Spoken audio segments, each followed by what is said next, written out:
তোমরা কে কোথায় আছো জলদি জমা হয়ে যাও, আবু সালমার জানাজার নামাজ পড়তে হবে। উম্মে সালমা ঘোষণা যেই মাত্র শুনলেন ডাক দিয়া বলেন, রে ঘোষক, কোন আবু সালমা মারা গেছে? শ্বশুর বাড়িতে গেলেও একসাথে যাইতেন, খেজুর বাগানে গেলেও একসাথে যাইতেন, কবুতরের জোড়ার মতো। এত মিল, এত মহব্বত। স্বামী স্ত্রী দুইজন। হঠাৎ করে রাতের বেলায় উম্মে সালমা উঠে গেছেন, স্বামী হে একটা কথা বলতাম। দুজন পাশাপাশি বসেছেন, একজন আর একজনের প্রশ্ন করবেন। উম্মে সালমা জিজ্ঞাসা করে, স্বামী হে, আমি যদি আপনার আগে মারা যাই, আপনি কি দ্বিতীয় কাউকে গ্রহণ করবেন? এই বিছানায় কি অন্য কাউকে জায়গা দেওয়া আপনার মনে মানবে না? আপনি যদি আমার আগে মারা যান, আমি কথা দিচ্ছি দ্বিতীয় কোনো স্বামী আমি গ্রহণ করব না। মিল মোহব্বত কম তাকায় না বেশি তাকায়? স্বামী স্ত্রী দুইজনের এই কথা,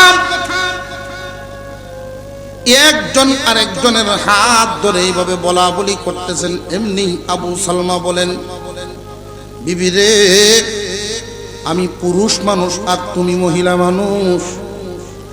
আমি যদি তোমার আগে মারা যাই, কে তোমার সকল চাহিদা দেখ শুন করা, তোমার জরুরত গুলোকে পূরণ করবে? আমি তো পুরুষ মানুষ, আমি কথা দিলাম, তুমি যদি আমার আগে মারা যাও, দ্বিতীয় কোনো সংসার আমি আর করব না, দ্বিতীয় কোনো বিবি আমি আর গ্রহণ করব না। তোমার হাত ধরে আমি কথা দিলাম। তবে তোমার বেলায় আমার কথা হলো, তুমি মহিলা মানুষ কেমনে চলবা? তোমার চাহিদা পূরণ হবে, জরুরত পূরণ হবে কেমনে? তবে একটা শর্ত আছে, যে কোনো স্বামী গ্রহণ করে তুমি মজা পাইতা না, শান্তি পাইতা না, মানসিক প্রশান্তি মিলত না, কষ্ট লাগবে। রে উম্মে সালমা, আমার চাইতে কোনো উত্তম স্বামী যদি তুমি পাও, আমার চাইতে উত্তম কোনো স্বামী যদি পাও, তাহলে গ্রহণ করে নিও। এই কথাটাও কি কম ত্যাগের বিনিময়ে না, ত্যাগী অন্তর হওয়ার কারণে। স্বামী মরে গেলেও বিবির চিন্তা করে যে আমি না থাকলে তারে দেখবো কে। তবে জানতেন স্বামীর কাছে বিয়ে বসিও না, আমার চাইতে উত্তম কোন স্বামী যদি পাও, মনের দিক থেকে শান্তি মিলবে, গ্রহণ করে নি। এত মিল, এত মহব্বত দুইজনের মধ্যে। মক্কায় আছেন দুজন, একসাথে রাসূলের দরবারে গিয়া ঈমান এনেছেন, কালিমা গ্রহণ করে মুসলমান হয়েছেন। পাশাপাশি বাড়িঘর তাদের, পাশাপাশি শ্বশুর গোষ্ঠীর লোকেরাও খুব কাছাকাছি বসবাস করেন, নিজের গোষ্ঠীর লোকেরাও বসবাস করেন। উভয় গোষ্ঠীর লোক তাদের প্রতি খুব নারাজ। হে আবু সালমা, ও উম্মে সালমা, মুহাম্মাদের দলে গিয়ে নাম লেখাইছো, কালিমা গ্রহণ করে মুসলমান হয়ে গেছে। বহুদিন পর্যন্ত কেউ তাদের সাথে কথাবার্তা বলে না, উঠা বসা করে না।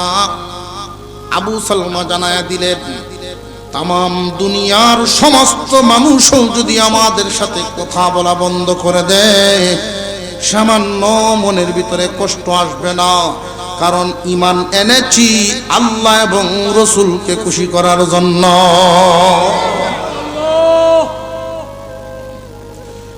وَمِنَ النَّاسِ مَن يَشْرِي نَفْسَهُ ابْتِغَاءَ مَرْضَاتِ اللَّهِ وَاللَّهُ رَءُوفٌ بِالْعِبَادِ। মানুষের মধ্যে কিছু মানুষ এমন আছে, সব না,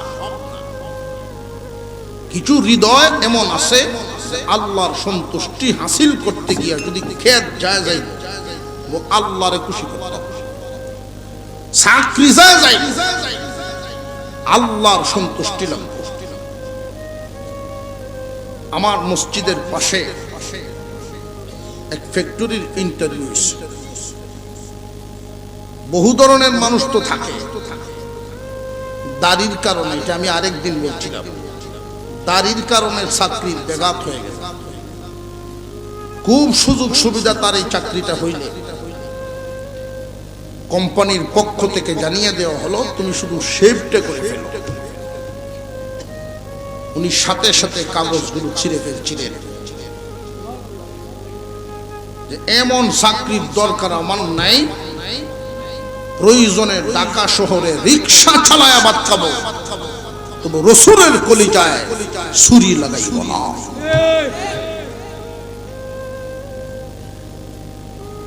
সব মানুষ সমান না, কিছু হৃদয় এমন আছে আল্লাহর সন্তুষ্টির পিছনে তারা কুরবানি দিতে, আল্লাহর রসুলের দরবারে আসা যাওয়া করেন, তালিম গ্রহণ করেন, দিন যাচ্ছে, আস্তে আস্তে স্বাভাবিক হয়ে গেল। নিজের গোষ্ঠীর লোকেরাও মান্য নেওয়ার ভাব হইছে, শ্বশুর গোষ্ঠীর লোকেরাও মান্য নেওয়ার ভাব হইছে। এর ভিতরে আপনার আমার পয়গম্বর সাল্লাল্লাহু আলাইহি ওয়াসাল্লাম হিজরত করে মক্কা ছেড়ে মদিনায় চলে গেছে। আবু সালমা চোখের পানি ছেড়ে কান্দে, উম্মে সালমা রে, যেই শহরে রাসূল নাই ওই শহরে আমিও থাকবো না। আল্লাহর পয়গম্বরকে সাহাবীরা কি পরিমাণ ভালোবাসতেন, কম না বেশি? নিজের জীবনের মতো না, এর চেয়ে আরো অনেক বেশি। মসজিদে নববীতে জোহরের নামাজের পর অনেকেই চলে গেছেন, দুপুরের খাবার গ্রহণ করবেন, কেউ কেউ মসজিদেই বসে আছেন। নবীজি জিজ্ঞাসা করেছেন, কিরে তোমরা কি বাড়িতে যাইবা না, খাবার খাইবা না? ইয়া রাসূলুল্লাহ, ইয়া হাবিবাল্লাহ, খাবার তৈরি হয় নাই, ঘরে খাদ্য নাই, এর চাইতে বাড়িতে না গিয়ে যদি মসজিদে নববীতে বসে থাকি, আপনার চেহারা মুবারক দেখলে ক্ষুধা নিবারণ হয়ে যায়। আবু সালমা জানায়া দিলেন, উম্মে সালমা, যেই শহরে রাসূল নাই ওই শহরে আমিও থাকবো না, আমিও হিজরত করে তোমাদেরকে নিয়ে মদিনায় চলে যাব। উম্মে সালমা জানায়া দিলেন, আপনি যেই দিকে আমিও তো সেই দিকে।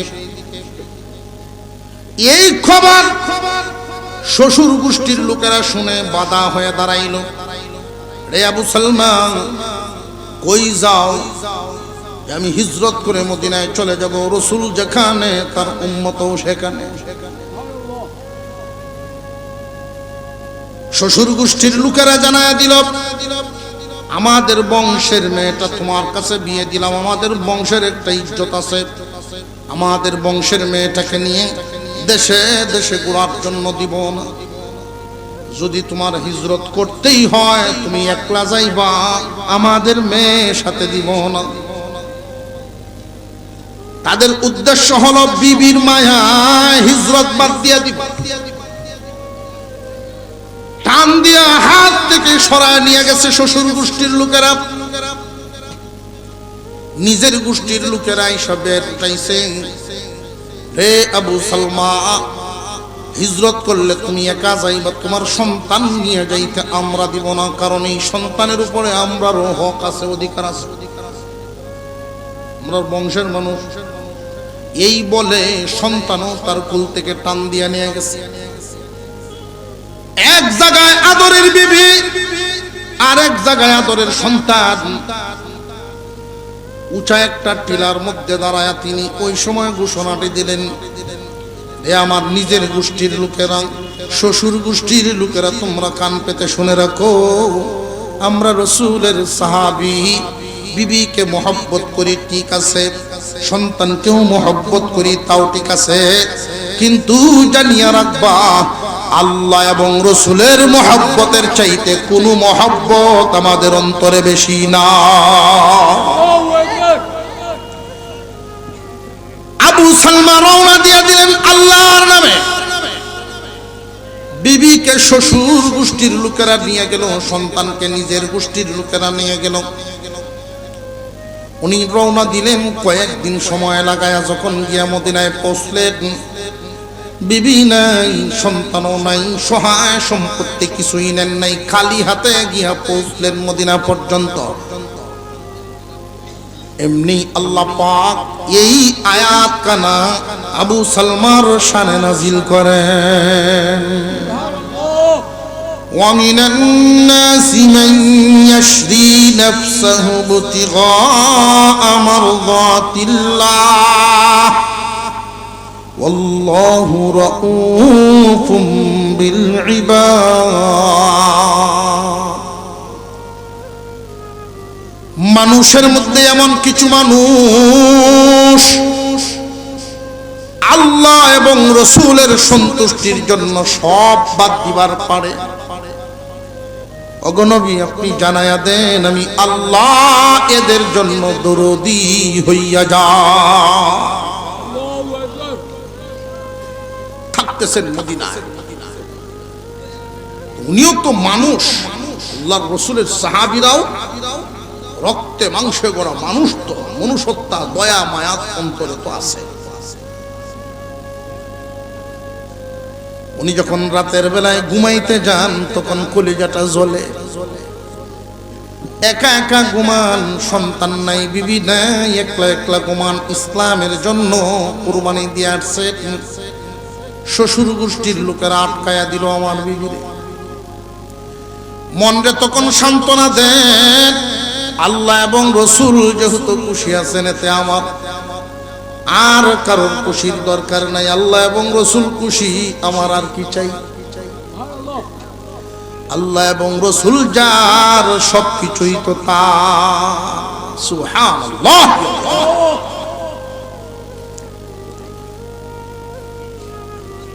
প্রায় দিন সকালবেলায় যখন কোন কাফেলা দেখতেন মক্কার দিক থেকে মদিনার দিকে যাইতেছেন, দূর থেকে ওই কাফেলার সাথে যদি বুরকা পরা বাচ্চা কুলে কোন নারী দেখতেন, উনি মনে মনে ভাবতেন হয়তো আমার উম্মে সালমা আয়েশা গেছে। কিন্তু যেই মাত্র কাফেলা কাছে আসতো উনি নিরাশ হয়ে আবার চলে যাইতেন। এইভাবে যাইতে যাইতে যাইতে যাইতে 6 মাস চলে গেছে। বিবি আস্তে আস্তে শুকায়া যায়, অশান্তিতে সুখের সংসার ভঙ্গ হয়ে গেছে টুকরা টুকরা। শ্বশুর গোষ্ঠীর লোকেরা, নিজের গোষ্ঠীর লোকেরা, তারা মাতাব্বররা একসাথে বসে বলে, আমরা পরীক্ষা যা করার করে দেখলাম, পরীক্ষা করেও কাজ হইল না, বিবি আটকাইলাম, বাচ্চা আটকাইলাম, কাজ হইল না। আবু সালমা প্রমাণ করে দিয়েছে আল্লাহ এবং রসুলের মহব্বত যে তার অন্তরে বেশি। আবু সালমা তার পরীক্ষায় পাস। সুতরাং আর আটকায় লাভ নেই, কোন কাফেলার সাথে দিয়ে দেওয়া। কতদিন ধরে? 6 মাস। 6 মাস পর্যন্ত তিনি শুধু অপেক্ষা করেছেন, কাফেলার দিকে তাকায়া থাকতেন যে আইয়েনি আইয়েনি। এখন নিরাশ হয়ে গেছেন, কোনো খোঁজখবরও তো আর নিতে পারেন না, কোনো খবর পাঠাতেও পারেন না। শুধু জিজ্ঞাসা করেন সন্তানের কথা। যারা হিজরত করে মক্কা থেকে যায় তারা গিয়া খবর বলে, তোমার বিবিও শুকাইতেছে, তোমার বাচ্চাটাও শুকায় গেছে। তখন নীরবে বসে বসে চোখের পানি ছাড়ে আর আল্লাহর দরবারে শুকরিয়া আদায় করে, আল্লাহ তোমার খুশিতেই আমি আবু সালমা খুশি। কাফেলার সাথে উম্মে সালমা বাচ্চা কুলে নিয়ে যাইতে লাগলেন, আর মনে মনে ভাবতেছে 6 মাস যাবৎ কথা নাই, সাক্ষাৎ নাই, গিয়া দেখি আমার আবু সালমা কি দ্বিতীয় কোনো বিয়ে গ্রহণ করে ফেললো কিনা, আমাদেরকে কি ভুলে গেল কিনা। এত মিল, এত মোহব্বতের স্বামী স্ত্রী সংসার, একজন আর একজনরে না দেখলে থাকতে পারতো না। যেই দিকে যায় একসাথে যাইতো, কবুতরের জোড়ার মতো একসাথে খাওয়া, একসাথে ঘুম। 6 মাসের দূরত্ব, আবেগ দাউ দাউ করে ভিতরে আবেগের আগুন জ্বলে। আর মনে মনে কল্পনা করে আমি মদিনায় গিয়াই প্রথমে তার সামনে পরিচয় দিব না, পিছন দিক থেকে গিয়ে তার চোখে আগে ধরবো, জিজ্ঞাসা করব, বলো তো আমি কে, আমার কণ্ঠ শুনে কি চিনতে পারে কিনা পরীক্ষা করব, আমার কণ্ঠস্বর ভুলে গেছে কিনা দেখবো। মনে মনে প্ল্যান করেন আর যান। প্রায় 5 থেকে 7 দিন সময় লাগায় গিয়া মদিনা পর্যন্ত গিয়া পৌঁছলেন।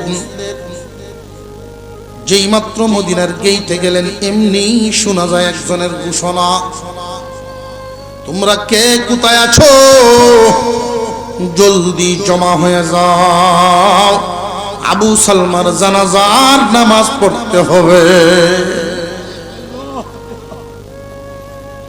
উম্মে সালমা ঘোষণা যেই মাত্র শুনলেন, ডাক দিয়া বলেন, রে ঘোষক, কোন আবু সালমা মারা গেছে, তুমি কোন আবু সালমা? মহিলা গো, আপনি হয়তো চিনবেন না, আল্লাহ এবং রসুলের একজন পাগল মক্কা থেকে হিজরত করে আসছিল 6 মাস আগে। 6 মাস আগে মক্কা থেকে আসছে, বিবি বাচ্চা সব রেখে দিয়া আল্লাহর সন্তুষ্টি হাসিল করার জন্য চলে আসছিল। আল্লাহ এবং রসুলকে খুশি করে আজ দুনিয়ার থেকে সে বিদায় হয়ে গেছে, তার জানাজা হবে। উম্মে সালমা বাচ্চা কুলে নিয়ে লাশের কাছে গেছেন, মুখের কাপড়টা সরায়া ডাকেন, চোখের পানি ছাড়েন আর কান্দেন, বলেন, আবু সালমা গো, আমার বিশ্বাস হয় না, আমার মনে হয় অভিমান করে শুয়ে আছো। আমি ইচ্ছা করে মদিনায় মক্কায় তাকি নাই, আমার গোষ্ঠীর লোকেরা আমার আসতে দেয় নাই, আমার মন সব সময় পাগল হয়ে গেছে, মদিনায় কখন আসবো, আমার গোষ্ঠীর লোকেরা আসতে দেয় নাই, তুমি বুঝি অভিমান করে এভাবে চলে গেছো আবু সালমা। এই মদিনায় আমার কোনো আত্মীয় নাই, আমার কোনো পরিচিত নাই, কে আমাকে দেখবে, আমার বাচ্চারা দেখবে? আমি তো তোমার কাছে তোমার আশ্রয়ের আশায় আসছিলাম, তুমি বিদায় হয়ে গেলে আমরা কার কাছে থাকবো এখন? উম্মে সালমার কান্না দেখে সাহাবীরা কান্না শুরু করছেন। আল্লাহর পয়গম্বর বলেন, সাহাবীরা রে, তোমরা চোখের পানি মুছে ফেলো, উম্মে সালমারে থামাও, এর আশ্রয়ের অসুবিধা নেই, আমার চাইতে বড় কোনো ইতিম দুনিয়াতে আল্লাহ পাঠান নাই। এই আবু সালমার বাচ্চা, এই ইতিমের দেখাশোনা, এই বিধবার দেখাশোনার দায়িত্ব আজ থেকে আমি মুহাম্মাদের হাতে উঠে নিলাম। মারদাতিল্লাহ ওয়াল্লাহু রাউফুম বিল ইবাদ।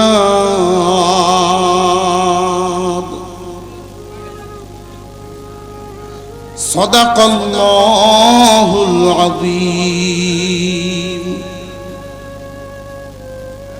وقال رسول الله صلى الله عليه وسلم: كن عالما أو متعلما أو معينا أو محبا ولا تكن خامسا. وصدق رسوله النبي الكريم، ونحن على ذلك من الشاهدين والشاكرين، والحمد لله رب العالمين. اللهم صل على محمد وعلى آل محمد كما صليت على إبراهيم وعلى آل إبراهيم إنك حميد مجيد اللهم بارك على محمد وعلى آل محمد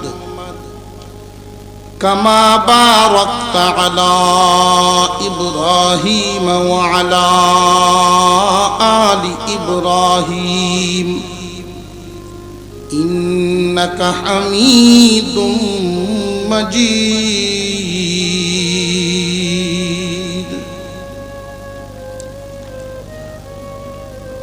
বেলঙ্কা দারুল উলুম হাফিজিয়া মাদ্রাসার হাফেজ ছাত্রদের পাগড়ি প্রধান উপলক্ষে আয়োজিত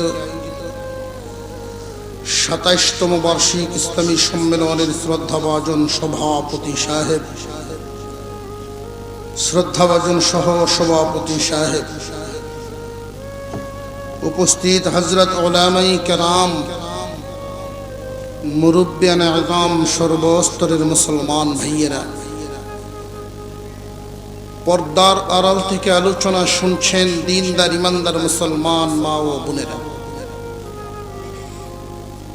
আল্লাহ পাক রব্বুল আলামিনের দরবারে শুকরিয়া আদায় করি যিনি আমাদেরকে অত্যন্ত দয়া করে মেহেরবানি করে রহমতি বরকতি এক জায়গায় বসার তৌফিক দিয়েছেন। কোরআনের মাহফিল, উলামায়ে কেরামের মজলিস, সকলেই অন্তরের অন্তঃস্থল থেকে বলি আলহামদুলিল্লাহ। আমি আপনাদের সামনে পবিত্র কোরআনুল কারীমের একখানা আয়াত, নবীজির একখানা হাদিস তেলাওয়াত করেছি। কোরআনের এই আয়াত আর নবীজির হাদিসকে সামনে রেখে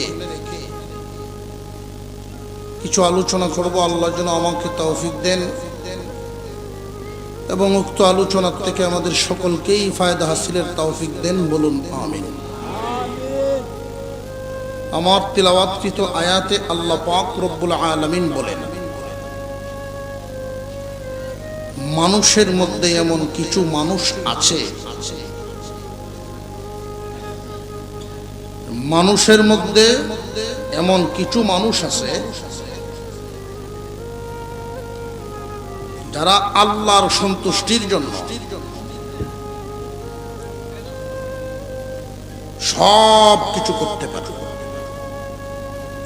যত ধরনের কুরবানি লাগে আল্লাহর সন্তুষ্টি হাসিল করার জন্য জীবনের সকল কিছু হারাইতে রাজি, তবু আল্লাহর সন্তুষ্টিটাই চায়।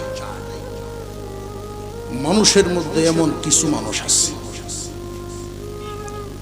আল্লাহ বলেন ওই সমস্ত মানুষের জন্য আমি আল্লাহ দরদি হয়ে যাই।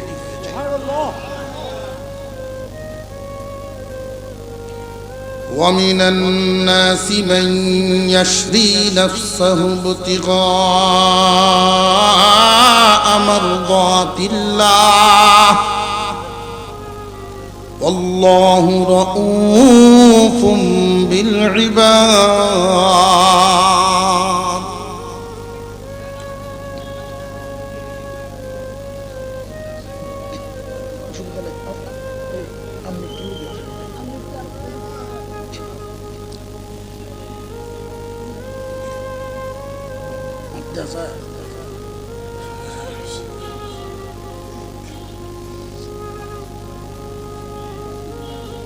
আসলে আপনারা হয়তো অনেকেই মনে করতে পারেন,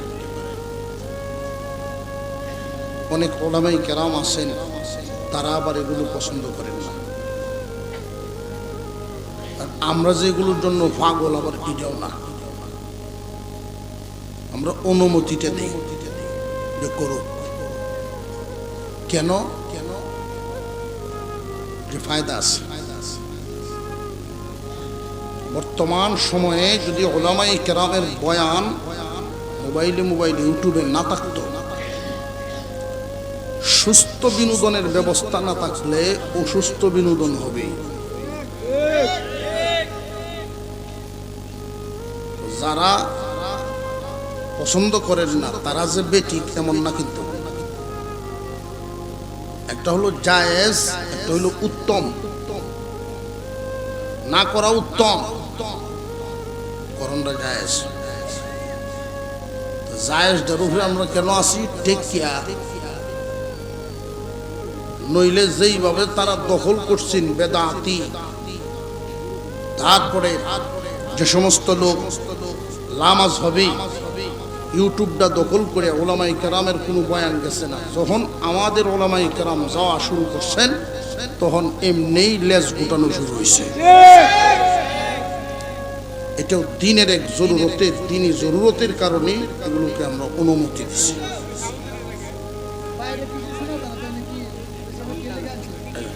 তুমি চালা দেবে না, আমার ধারণা না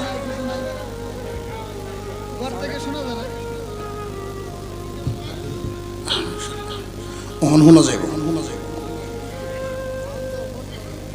মাইক দেওয়া হয় গলারে সাহায্য করার লাগে। যদি গলায় মাইক ছেড়ে জোরন লাগে তাহলে উল্টো হইতো না। আমার এক লাঙ্গল ভাঙ্গেল কাল ভাল ব্যাংকে দিয়ে মানুষের মধ্যে এমন কিছু মানুষ আছে যারা আল্লাহর সন্তুষ্টি হাসিল করতে গিয়া যদি জায়গা, জমি, বাড়ি, ঘর, স্ত্রী, সন্তান, এমনকি নিজের জীবন পর্যন্ত দিয়ে দিতে রাজি, তবু আল্লাহর সন্তুষ্টিটাই তালাশ করে। আল্লাহ বলেন, ওই সমস্ত বান্দাদের জন্য আমি আল্লাহ দরদি হয়ে যাই। এই আয়াতখানা হুজুর আকরাম সাল্লাল্লাহু আলাইহি ওয়াসাল্লামের একজন সাহাবীর শানে আল্লাহ নাযিল করেছেন। নবীজির একজন সাহাবী ছিলেন, তাকে ডাকা হতো আবু সালমা নামে। আবু সালমা এর অর্থ হইল, আবু অর্থ বাপ, আবুন অর্থ পিতা, সালমা তার সন্তানের। আবু সালমা এর অর্থ হইল সালমার বাপ। আবু লাহাব আছে না, আবু অর্থ বাপ, লাহাব অর্থ শিখা, লাল, অগ্নি শিখা, যেটার বাংলা অর্থ লালের বাপ। আবু লাহাব অর্থ লালের বাপ। কি দিবে না, এটা তো একা করলেই না, আমার সামনে তো হিটে গেছে।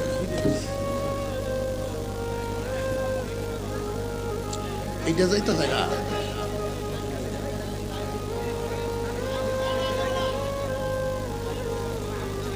এটা ওয়াজ মাহফিল, অন্য কোনো অনুষ্ঠান না। সকলে বলতে হবে, একজনে বললে তো হবে, তাই বলব।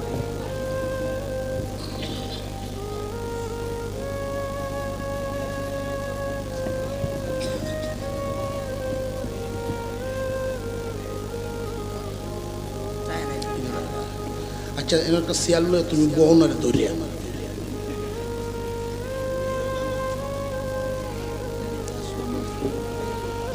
আল্লাহ পাক রব্বুল আলামিন রাসূলের একজন সাহাবীর নামে এই আয়াতখানা নাযিল করেন।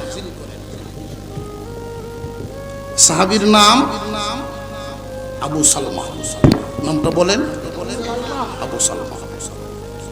সন্তানের নামে মা বাপকে ডাকা এই প্রচলন শুধু আরবে না, আমাদের দেশেও আছে। আর শুধু আমাদের দেশে না, আরবেও ছিল। বাচ্চা সন্তানাদি হওয়ার আগ পর্যন্ত স্বামী স্ত্রী একজন আর একজনের ইশারা দিয়ে ডাকে।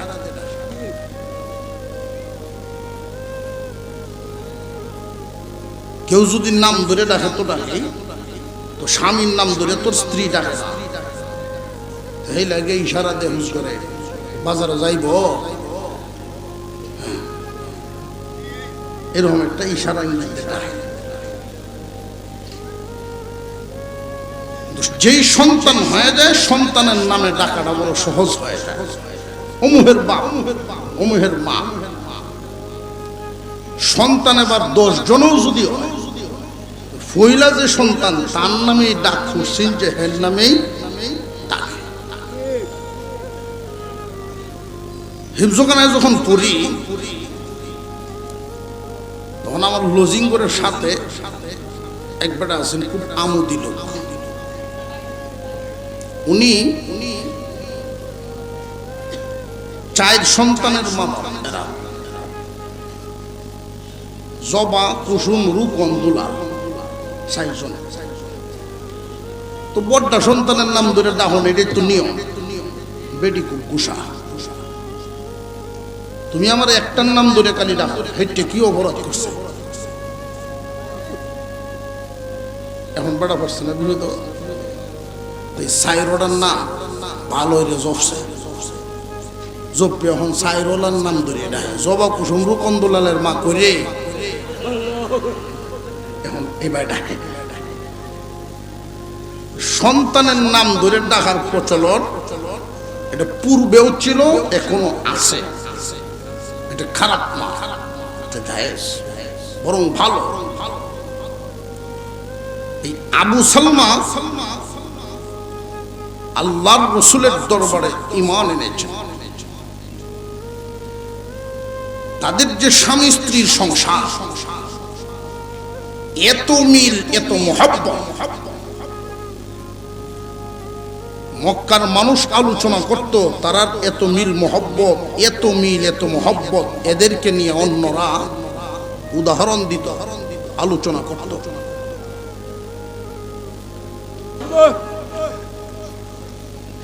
ومن الناس من يشري نفسه ابتغاء مرضات الله والله رؤوف بالعباد। মানুষের মধ্যে এমন কিছু মানুষ যুগে যুগেই থাকে, যুগে যুগেই থাকে। এই জামানায় যে কুরবানিওয়ালা নাই এমন না।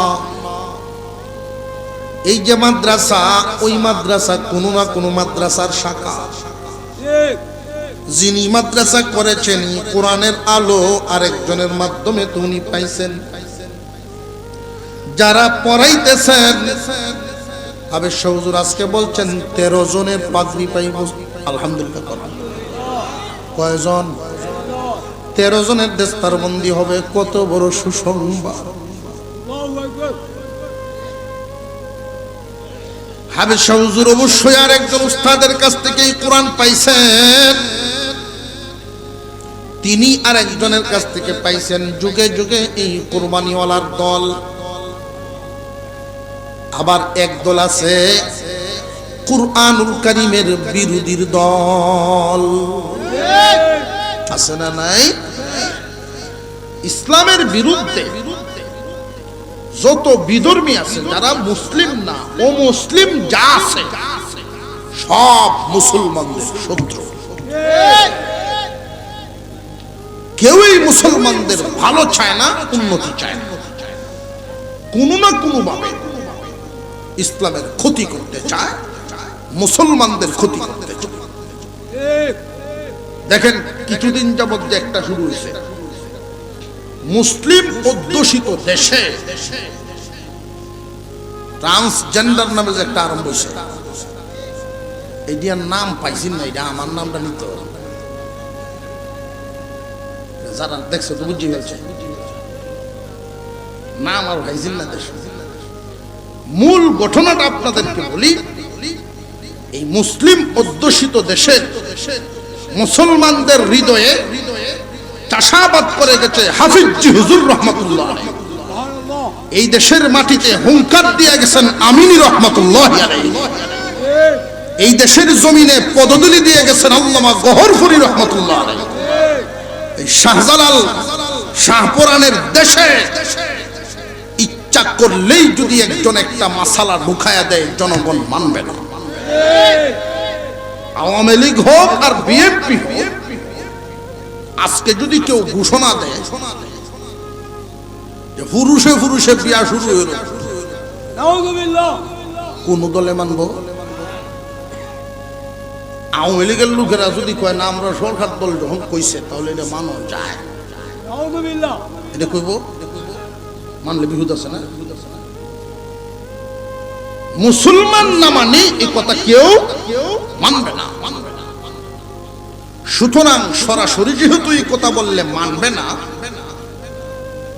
এটা আস্তে ধীরে ঘুরায়া গাড়ায় আনতে হবে, আস্তে ধীরে ঘুরায়া গাড়ায়া আনতে হইব। আন্যা শেষ ফলাফল এটাই, নারী নারীতে বিয়ে, পুরুষে পুরুষের বিয়ে। জুড়ে আওয়াজ করে বলেন নাউযু বিল্লাহি মিন যালিক। কথাটা বুঝে আসছে আপনাদের? আমি এত লম্বা চূড়া ঘটনা বলবো না, এটা সার, যেটা এটা শুরু হইলো কেমনে দুনিয়া, এই গজব। একজন মানুষ স্বামী স্ত্রী সংসার করেছে, 4 বাচ্চার বাপ হয়েছে, সরকারি চাকরি করছে, তার বয়স হয়ে গেছে 65 বছর বয়স গিয়া তার মনে হইতেছে উনি পুরুষ না, নারী। আমার প্রশ্ন হইল, উনার যদি মনে হয় উনি পুরুষ না নারী, তাহলে উনার বাচ্চাগুলো জারজ। আরো জোরে কর।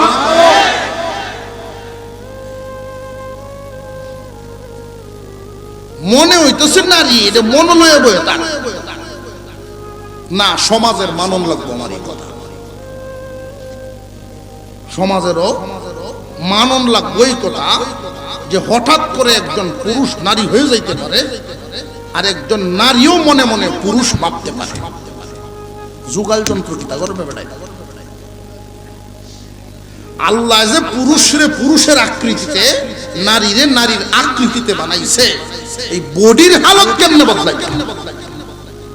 মনে মনে তুমি ভাবলা আমি মন্ত্রী, ফিটা কেমন লাগতো না?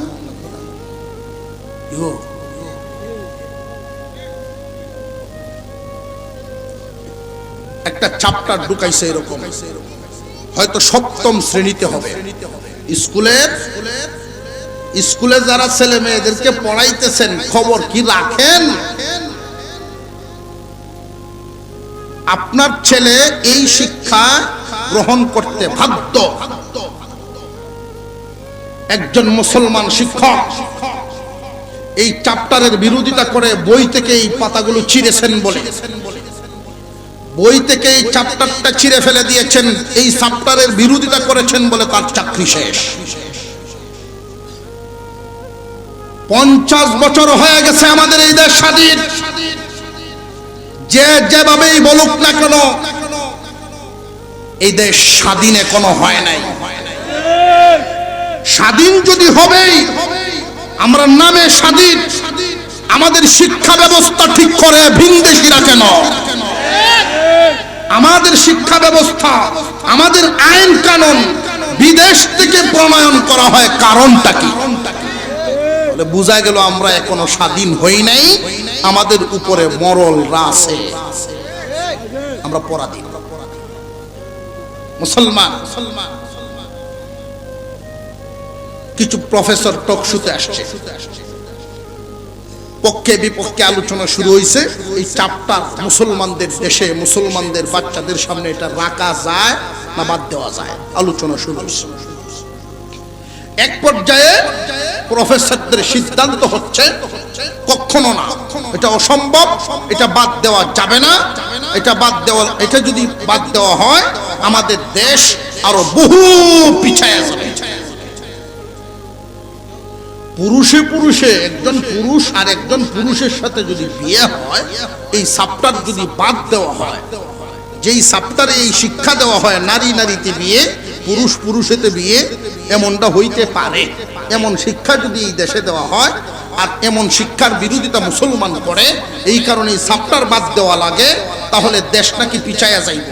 আমার তো মনে হইতেছে আপনি তো পিছাইতেছেন, দেশ তো ঠিকই আগাইছেন, সামনেই আছেন, আপনি তো সামনের থেকে পিছু যাইতেছেন। কথা বুঝে আসতেছে? দেশ দেশের গতিতে আছে, নারী পুরুষ সামনাসামনি, যার যার গতিতে। আল্লাহ নারীকে নারীর গুণাবলী, পুরুষকে পুরুষের গুণাবলী দিয়ে বানাইছে। পুরুষে পুরুষে বিবাহ শাদী হইলে দেশ কি সামনে যাইতেছে না ভাষায় যাইতেছে? কত কুরুচিপূর্ণ মানুষ! এই সমস্ত মানুষদের ব্যাপারেই আল্লাহ বলেন, দেখতে মানুষের মতো দেখা গেল ওরা পশুর চেয়েও জঘন্য, পশুর চেয়ে আরো নিকৃষ্ট। জীবনে দেখেছেন একটা বেটা কুকুর আর একটা বেটা কুকুরের উপরে উঠতে? জীবনে দেখছেন কোনদিন? কুত্তা যদি কুত্তার উপরে না উঠে আর একটা কুত্তি লাগে, তাহলে তুই মানুষ হয়ে বুঝস না। কোন দেশে বসবাস করি আমরা? এত ঘুমন্ত জাতি। শিক্ষা ব্যবস্থা কোন দিকে যাচ্ছে? তবে জেনে রাখবে, কুরবানিওয়ালার দল কিন্তু ঘুমে না। এদেশের মানুষ স্বাধীনতা অর্জন করতে গিয়া 2 লক্ষ মা বোনের ইজ্জত, 30 লক্ষ মানুষের জীবন দিতে পেরেছে। ইসলামকে রক্ষা করার জন্য 30 লক্ষ নয়, ইসলামকে রক্ষা করার জন্য প্রয়োজনে কোটি প্রাণ দিতেও প্রস্তুত দেশের মুসলমান। মুসলমান ভাইরা, আল্লাহ পাক রব্বুল আলামিন এমন পরিস্থিতি আসার আগেই যেন ওদেরকে শিক্ষা গ্রহণ করার তৌফিক দেয় যে এদেশের মুসলমান রক্ত দিতে জানে, মরতে জানে।